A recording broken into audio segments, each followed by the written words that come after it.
एक सुनसान हाईवे, गहराती रात और थक चुका एक ट्रक ड्राइवर। लेकिन उस रात उसका सामना हुआ उस रहस्य से जिसे लोग चुड़ैल कहते हैं वो रात अब भी कुछ लोगों की नींदें उड़ा देती है। तो तैयार हो जाइए, क्योंकि आज हम लेकर आए हैं एक ऐसी कहानी जिसमें डर है, रहस्य है और है एक ट्रक ड्राइवर की टक्कर एक भयानक चुड़ैल से। ये है ट्रक ड्राइवर और चुड़ैल, एक सच्ची डरावनी कहानी।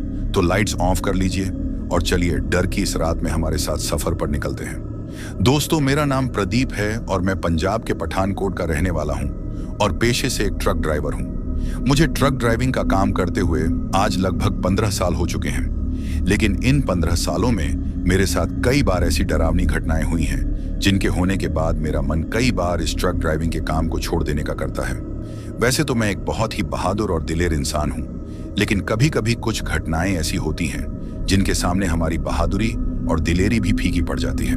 और उन घटनाओं के होने के बाद हम यह सोचने पर मजबूर हो जाते हैं कि आज तो बाल बाल ही मरते मरते बचे हैं। और ऐसा विचार कई घटनाओं के होने के बाद मेरे दिमाग में कई बार आ चुका है। और आज उन्हीं घटनाओं में से एक घटना मैं आप लोगों को बताने जा रहा हूं, जो कि मेरे जीवन में घटी अब तक की सबसे ज्यादा डरावनी घटना है। दरअसल यह बात आज से कुछ साल पहले की है। मैंने अपना ट्रक एक कंपनी में लगा रखा था और उस कंपनी से मुझे रोजाना माल भरकर उत्तर प्रदेश जाना होता था। एक दिन की बात है, मैं अपनी फैक्ट्री के बाहर जो छोटी सी चाय की दुकान है उसके ऊपर बैठा बैठा चाय पी रहा था।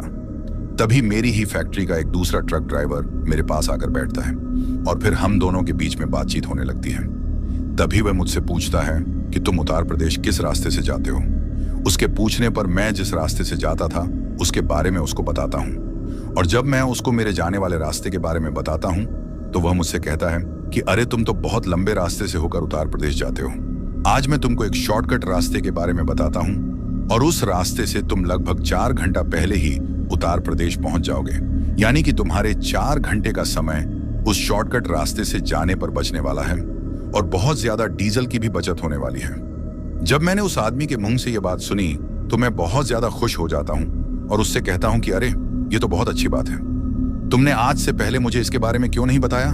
और उससे यह बात कहकर मैं उस आदमी से उस शॉर्टकट रास्ते के बारे में पूछता हूँ। मेरे पूछने पर वह मुझे उस शॉर्टकट रास्ते के बारे में अच्छी तरीके से समझा देता है। और फिर उस दिन मैंने मेरे मन ही मन में तय कर लिया था कि आज शाम को गाड़ी भरने के बाद मैं उसी रास्ते से अपने ट्रक को लेकर जाऊंगा। और अगर वह रास्ता सही लगा तो फिर आज के बाद मैं पहले जिस रास्ते से उत्तर प्रदेश जाता था उस रास्ते से जाना बंद कर दूंगा और इस नए वाले शॉर्टकट रास्ते से ही जाऊंगा। इसके बाद उस दिन शाम को ट्रक में माल भरते ही मैं अपनी फैक्ट्री से अपनी पर्ची कटवाकर अपने ट्रक को स्टार्ट करता हूं और उस आदमी ने जिस शॉर्टकट रास्ते से मुझको जाने के लिए कहा था उस रास्ते की तलाश में निकल पड़ता हूं। और थोड़ी देर हाईवे पर चलने के बाद मुझे वह रास्ता दिखाई देता है, जिसके बाद मैं अपने ट्रक को उस शॉर्टकट रास्ते पर ले लेता हूं। अब शाम के लगभग 7 बज रहे थे और चारों तरफ धीरे धीरे अंधेरा हो रहा था। इसी वजह से मैंने अब अपने ट्रक की हेडलाइट चालू कर दी थी और अब उस हेडलाइट की रोशनी में उस छोटी सी और सकड़ी सी सड़क पर मैं अपने ट्रक को चलाते हुए जा रहा था। अब मैं उस रास्ते पर काफी ज्यादा आगे आ चुका था और उस वक्त तक मुझे उस रास्ते पर चलते हुए काफी ज्यादा समय भी हो चुका था। जब मैंने अपने मोबाइल में टाइम देखा तो उस वक्त रात के लगभग 10:30 रहे थे। अब काफी देर तक ट्रक चलाने की वजह से मुझे थोड़ा नीचे उतर कर हाथ मुंह धोने की जरूरत थी, क्योंकि अब मुझे हल्की हल्की नींद सी आने लगी थी। पता नहीं आज मेरे साथ ऐसा क्यों हो रहा था। आज से पहले तो ऐसा कभी भी नहीं होता था, चाहे मैं लगातार 5-7 घंटे तक ही ट्रक क्यों ना चला लेता। लेकिन आज सिर्फ 3-4 घंटे ट्रक चलाते ही मुझे नींद सी आने लगी थी। तभी मैं उस सुनसान सड़क पर अपने ट्रक को किनारे पर लगाकर रोक देता हूँ और फिर अपने केबिन से पानी की बोतल लेकर ट्रक से नीचे उतर जाता हूँ। ट्रक से नीचे उतरते ही मुझे टॉयलेट करके आने का एहसास होता है और फिर इसके बाद मैं अपनी पानी की बोतल को तो वापस केबिन में रख देता हूँ और अपने ट्रक से थोड़ा दूर जाकर सड़क के बगल में ही खड़ा होकर टॉयलेट करने लगता हूँ। उस वक्त जहां पर मैं टॉयलेट कर रहा था उसके आगे सड़क के बगल में ही एक गहरी खाई सी थी और उसी खाई के किनारे पर खड़ा होकर मैं टॉयलेट कर रहा था। अब मैंने टॉयलेट करते करते ही अपनी नजरों को चारों तरफ घुमाकर देखा। उस वक्त मुझे वह सड़क बहुत ज्यादा सुनसान लग रही थी और वहां पर काफी ज्यादा घना अंधेरा था। उस अंधेरे को और भी ज्यादा डरावना उस सड़क के दोनों तरफ जो बड़े बड़े पेड़ और झाड़ियां थीं वह बना रहे थे। अभी मैं वहीं पर खड़ा था कि तभी मुझे उस खाई में से किसी के कुछ खाने की आवाज आती है। और जब मैं उस खाई में थोड़ा नीचे की तरफ झांक कर देखता हूं तो एक कुत्तों का झुंड मुझे वहां पर कुछ खाता हुआ दिखाई देता है और वह किसी एक ही चीज को सारे के सारे मिलकर खा रहे थे।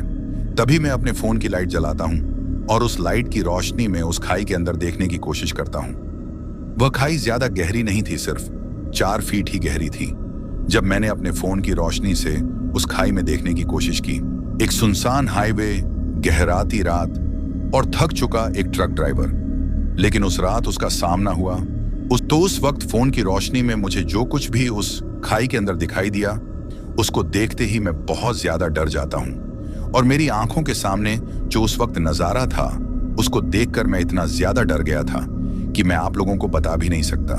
क्योंकि जैसे ही मैंने अपने फोन की रोशनी डालकर उस खाई में देखा तो मुझे दिखाई देता है कि उस खाई में एक आदमी की लाश पड़ी हुई है और उस लाश को वह कुत्ते नोच नोच कर खा रहे हैं। अब इस चीज को देखकर तो मैं थोड़ा बहुत ही डरा था, लेकिन इसके साथ ही मुझे वहां पर कुछ ऐसा दिखाई देता है जिसको देखने के बाद मैं सोचता हूं कि ऐसा कैसे हो सकता है। और उस चीज को देखकर मैं समझ जाता हूं कि आज मैं एक बहुत ही गलत जगह पर रुक गया हूं। मैंने एक बहुत ही गलत जगह पर अपने ट्रक को रोक लिया है और अब मुझे जितना जल्दी हो सके यहां से भाग जाना चाहिए। क्योंकि जब मैंने अपनी मोबाइल की रोशनी से उस खाई में देखा तो पहले तो मुझे उस लाश को वह कुत्ते खाते हुए दिखाई देते हैं, लेकिन जब मैं गौर से उस तरफ देखता हूं तो मुझे दिखाई देता है कि उन्हीं कुत्तों के बीच एक बूढ़ी औरत बैठी हुई है और वह भी उन कुत्तों के साथ साथ उस लाश को फाड़कर खा रही है और बीच बीच में उस लाश के मांस के टुकड़े निकालकर उन कुत्तों के मुंह में भी दे रही हैं, उन कुत्तों को भी खिला रही हैं और उनके साथ ही खुद भी खा रही हैं। वह उस लाश को इस तरीके से खा रही थी जैसे कि कोई इंसान किसी तरबूज को खाता है। ठीक उसी तरह अब मैं एकटक खड़ा रहकर वह सब देख रहा था। तभी मैं मेरे मन ही मन में सोचता हूं कि रे, तू यहां पर खड़ा खड़ा क्या देख रहा है? अगर इस औरत ने तुझको देख लिया तो यह तुझको भी यहीं पर फाड़ कर खा जाएगी, क्योंकि उसको इस तरह से उस लाश को खाता हुआ देखकर मैं इतना तो समझ गया था यह कोई नॉर्मल औरत नहीं है। हो सकता है कि यह कोई चुड़ैल या फिर डायन हो, लेकिन तभी पता नहीं, शायद मेरे मोबाइल की रोशनी उस औरत की आंखों में पड़ गई थी और जैसे ही मेरे मोबाइल की रोशनी उसकी तरफ पड़ती है तो अचानक से मेरी तरफ देखती है और जब उसने मेरी तरफ देखने के लिए अपना चेहरा मेरी तरफ घुमाया तो उसका चेहरा देखकर तो मैं थर थर कांपने लगा था और मेरे पूरे बदन से पसीना निकलने लगा था, क्योंकि उसका चेहरा दिखने में बहुत ही ज्यादा डरावना था।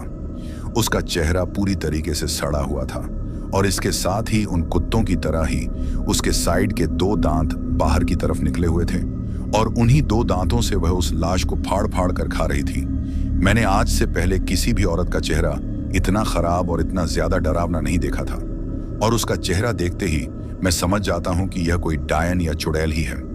इसके बाद मैं किसी तरह हिम्मत करके फटाक से वहां से अपने कदमों को पीछे की तरफ हटाता हूं और दौड़कर अपने ट्रक के केबिन के पास जाता हूं और फटाफट अपने ट्रक के केबिन में बैठकर अपने ट्रक को स्टार्ट करके वहां से फुल स्पीड में अपने ट्रक को दौड़ा लेता हूं। लेकिन अब भी मेरी आंखों के सामने वही मंजर दिखाई दे रहा था। मुझे समझ में ही नहीं आ रहा था कि यह आज मैंने क्या देख लिया है, और उससे भी ज्यादा डर मुझे इस बात का लग रहा था कि उस बूढ़ी चुड़ैल ने मुझको देख लिया है और अब कहीं वह मुझे मारने के लिए मेरे पीछे ना पड़ जाए। उस वक्त मैं अकेला ही ट्रक चला रहा था, मेरे साथ कोई भी खलासी या कोई दूसरा आदमी नहीं था और आप तो जानते ही हैं एक अकेला आदमी कितना ज्यादा डर जाता है। 2 लोग होते हैं तो आपस में बातचीत करके अपने डर को थोड़ा कम कर लेते हैं, लेकिन उस वक्त मैं अकेला ही अपने ट्रक को भगाते हुए लेकर जा रहा था। अभी मैं अपने ट्रक को भगा ही रहा था और अब उस जगह से मैं लगभग 20 से 25 किलोमीटर आगे आ गया था। तभी मुझे उस सड़क के घुमाव में ही एक आदमी चलता हुआ दिखाई देता है। वो आदमी मुझे मेरे ट्रक की हेडलाइट की रोशनी में एक बूढ़े आदमी की तरह नजर आ रहा था, यानी कि उसने जो कपड़े पहन रखे थे उनको देखकर ऐसा लग रहा था कि यह कोई बूढ़ा आदमी ही है।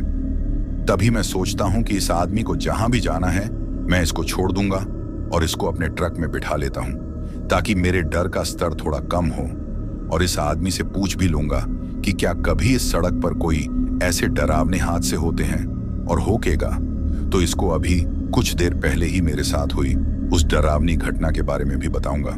तभी मैं अपने मन से ही अपने ट्रक को उसके पास ले जाकर रोक देता हूं और मेरे ट्रक को रुकता हुआ देखकर वह बूढ़ा आदमी वहीं पर रुक जाता और पलटकर मेरी तरफ देखता है।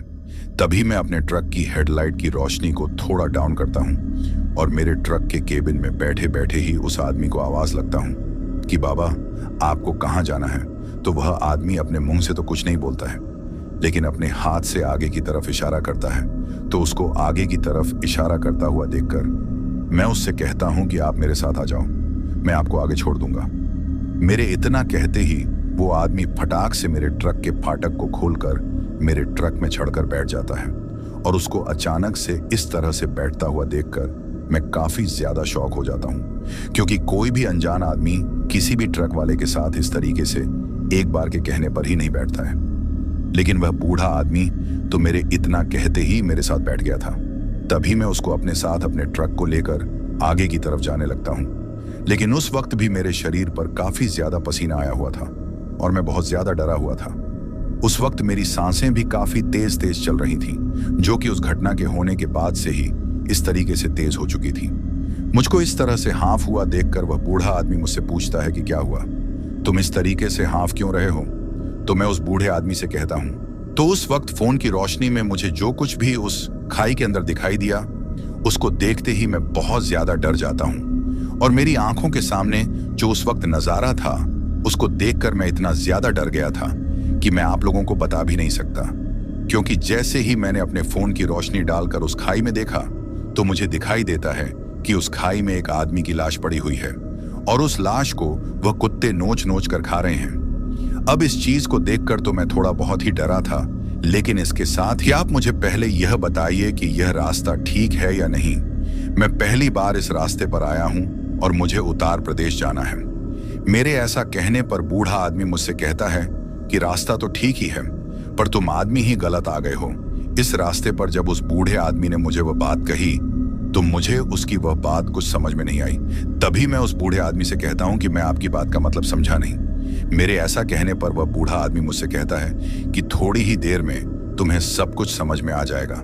पर मुझे तो उस बूढ़े आदमी की कोई भी बात ठीक तरीके से समझ में नहीं आ रही थी कि वह बूढ़ा आदमी यह बातें किस बारे में बोल रहा है। लेकिन थोड़ी ही देर में मैं उस बूढ़े आदमी से खुद से ही चलाकर कहता हूं कि अभी मेरे साथ पीछे एक बहुत ही भयंकर और डरावनी घटना हुई है। इसके बाद मैं उस बूढ़े आदमी को उस घटना के बारे में सब कुछ बताता हूं। मेरे मुंह से पूरी बात सुनने के बाद वह बूढ़ा आदमी मेरी तरफ देखकर एक अजीब सी भारी सी आवाज में मुझसे कहता है कि तुमको वहां से तरह से भागकर नहीं आना चाहिए था और तुमने सबसे पहली गलती तो वहां पर रुककर वह सब देखकर कर दी थी, और उससे भी बड़ी गलती तुमने वहां से भागकर कर दी।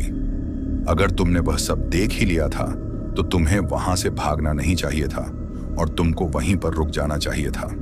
जब मैंने उस बूढ़े आदमी के मुंह से यह बात सुनी तो मुझे उसके ऊपर काफी ज्यादा गुस्सा आता है और मैं उससे कहता हूं कि अरे बाबा, तुम कोई पागल वागल हो क्या? तुम्हें बिल्कुल भी समझ में नहीं आ रहा है कि मैं कितनी बड़ी मुसीबत से बचकर आया हूं? तुम ये कैसी बातें कर रहे हो?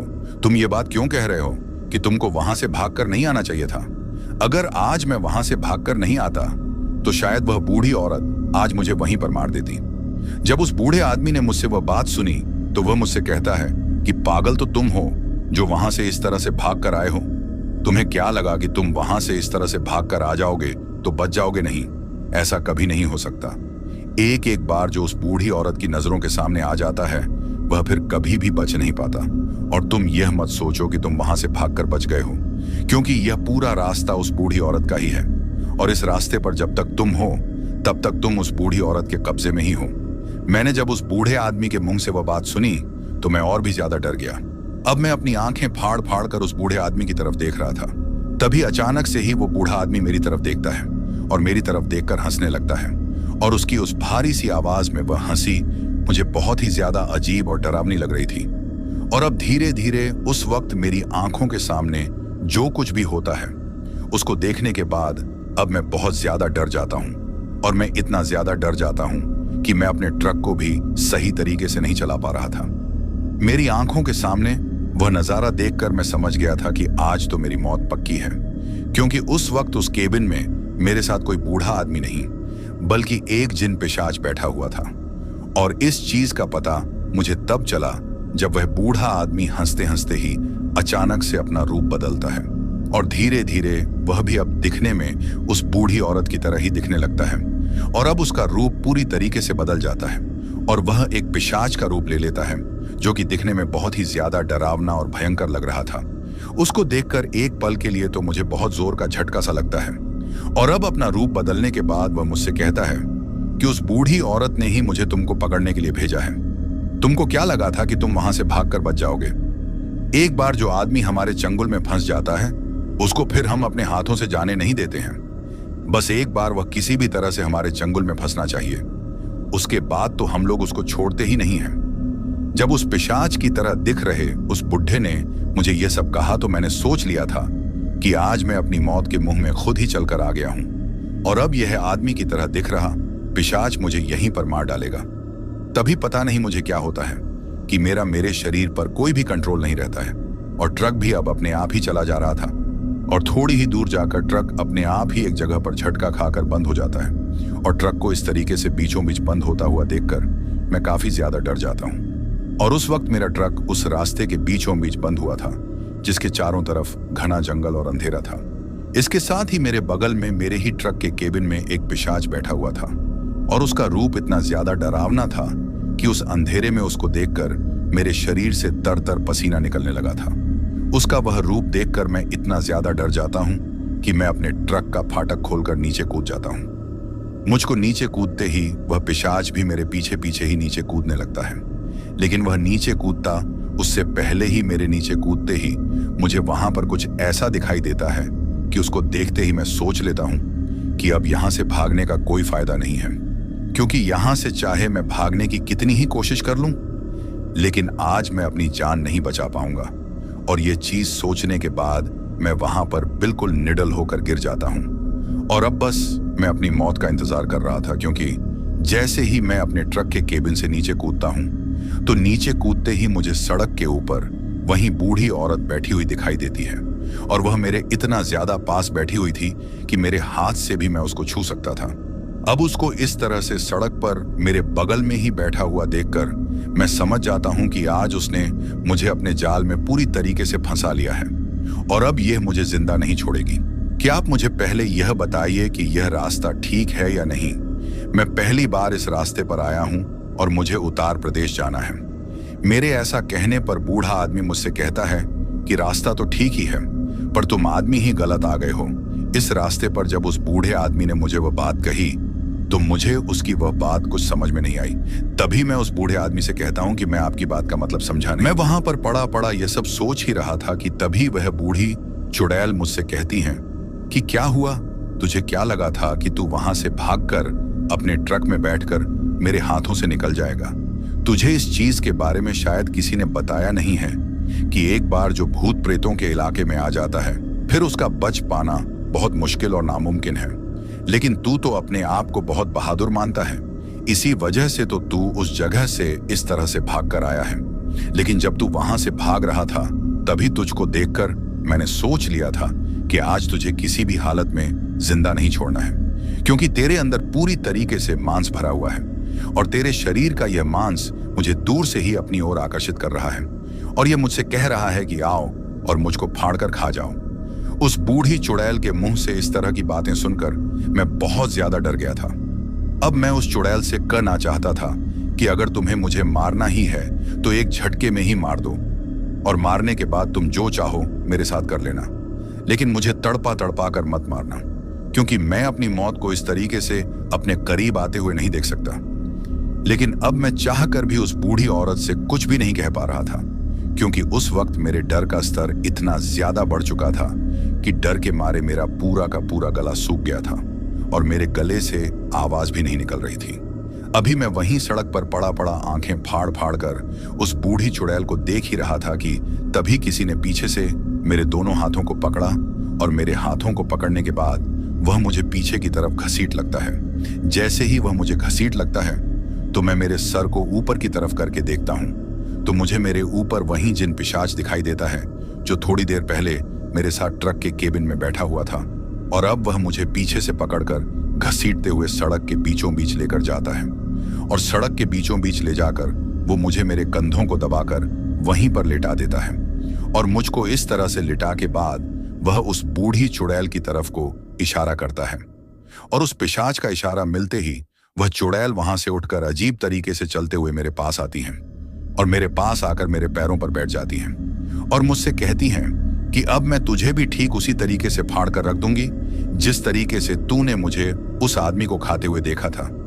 उस वक्त मैं अपनी मौत को बहुत ही ज्यादा करीब से देख रहा था और मुझे इस चीज का अच्छी तरीके से अंदाजा था कि अब यह बूढ़ी चुड़ैल किसी भी वक्त मेरे साथ कुछ भी कर सकती है और अब शायद थोड़ी ही देर में यहीं पर मुझे मार देगी और मुझे भी फाड़ कर खा जाएगी।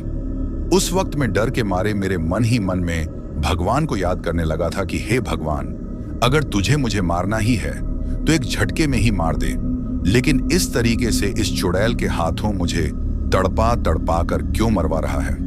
इससे अच्छा तो तुम मुझे यहीं पर हार्ट अटैक लाकर मार दो। अब मैं पड़ा पड़ा अपने मन ही मन में भगवान को याद कर रहा था। तभी मुझे उस चुड़ैल के पीछे की तरफ से एक रोशनी सी आती हुई दिखाई देती है और वह रोशनी अब धीरे धीरे मेरे करीब आ रही थी और थोड़ी ही देर बाद मुझे दिखाई देता है कि मेरी तरह का ही एक दूसरा ट्रक मेरे ट्रक के बगल में आकर रुकता है और उस ट्रक के रुकते ही वह बूढ़ी चुड़ैल खड़ी होकर उसकी तरफ देखने लगती है।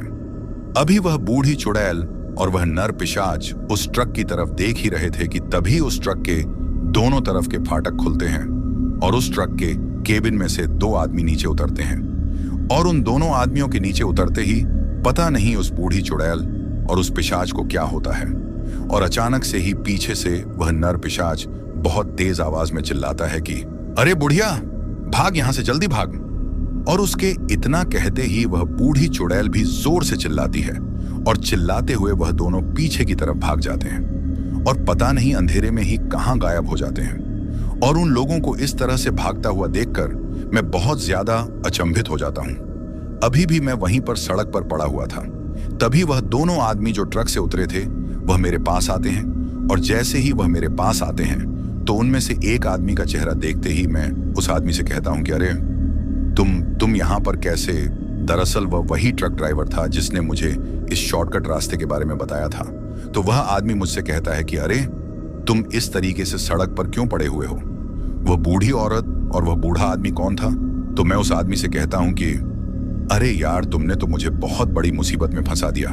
मैं तो अच्छा खासा हाईवे से होता हुआ ही जाता था, लेकिन तुम्हारे इस शॉर्टकट रास्ते के चक्कर में आज मौत के मुंह में फंस गया हूं। तभी वह आदमी मुझे उस सड़क से उठाता है और उसके बाद मैं उसको मेरे साथ हुई सारी घटना बताता हूं और मेरे मुंह से वह चीज सुनकर वह आदमी मुझसे कहता है कि तुम घबराओ नहीं, अब मैं आ गया हूं। इसके बाद वह अपने साथ जो दूसरा आदमी था उससे कहता है कि मनोज, तुम इस ट्रक को लेकर आओ और मुझसे कहता है कि तुम चलकर मेरे साथ मेरे ट्रक के केबिन में बैठो। मैं भी आज उत्तर प्रदेश ही चल रहा हूं। तभी मैं उस आदमी से पूछता हूं कि यह दूसरा आदमी कौन है? तो वह मुझे कहता है कि यह मेरा खलासी है, लेकिन यह अच्छी तरीके से ट्रक चलाना भी जानता है। हम लोग लंबे सफर में आधे आधे टाइम ट्रक चलाते हैं। इसके बाद वह अपने खलासी से कहता है कि मनोज, तुम इस ट्रक को लेकर हमारे आगे आगे चलो और हम लोग तुम्हारा ध्यान रखते हुए तुम्हारे पीछे पीछे आ रहे हैं। इसके बाद वह आदमी कहता है कि ठीक है उस्ताद। अब वह आदमी मुझे अपने ट्रक के केबिन में लेकर जाता है और हम दोनों उसके ट्रक में बैठकर वहां से निकल जाते हैं। तभी मैं उस आदमी से पूछता कि मुझे यह बात समझ में नहीं आई। मैं वहां पर पड़ा पड़ा यह सब सोच ही रहा था कि तभी वह बूढ़ी चुड़ैल मुझसे कहती हैं कि क्या हुआ, तुझे क्या लगा था कि तू वहां से भागकर अपने ट्रक में बैठकर मेरे हाथों से निकल जाएगा? तुझे इस चीज के बारे में शायद किसी ने बताया नहीं है कि एक बार जो भूत प्रेतों के इलाके में आ जाता है फिर उसका बच पाना, कि तुम्हें देखते ही वह चुड़ैल और वह पिशाच इस तरीके से भाग क्यों गए? तो वह आदमी हंसते हुए मुझसे कहता है कि पता नहीं, शायद उनको मुझसे डर लगा होगा और उस बात को वह वहीं पर हंसी मजाक में ही टाल देता है। मुझे उस बात का कोई भी स्पष्ट जवाब नहीं देता है। इसके बाद मैं उस आदमी से कहता हूं कि अगर तुम्हें आज उत्तर प्रदेश आना ही था तो तुमने मुझे शाम के वक्त ही क्यों नहीं बताया? हम दोनों साथ साथ ही आ जाते तो वे आ। आदमी मुझसे कहता है कि अरे तुम्हारे आने के बाद ही फैक्ट्री के मालिक ने मुझे उत्तर प्रदेश माल पहुंचाने के लिए कहा था और इसी वजह से मैं यहां पर आया। मेरा पहले उत्तर प्रदेश आने का कोई भी प्लान नहीं था। अगर मेरा कोई प्लान होता तो मैं तुम्हें जरूर बताता। इसके बाद जैसे ही हम लोग उत्तर प्रदेश के बॉर्डर पर पहुंचते हैं तो फिर वह आदमी अपने ट्रक को रोक देता है और अपने खलासी को फोन करके उसको भी मेरे ट्रक को रोकने के लिए कहता है। क्योंकि उस वक्त मुझे उत्तर प्रदेश में दूसरी तरफ किसी अलग जगह पर माल पहुंचाना था और उसको किसी दूसरी जगह पर पहुंचाना था। इसी वजह से अब आगे का रास्ता हम लोगों को अलग अलग ही तय करना था। और उस वक्त तक तो दूसरा दिन भी हो चुका था और अब दिन के समय तो कोई डरने की बात नहीं थी। इस तरीके से उस रात में उस आदमी की मदद की वजह से उस चुड़ैल के चंगुल से बच गया और मौत के मुंह से निकलकर बाहर आ गया।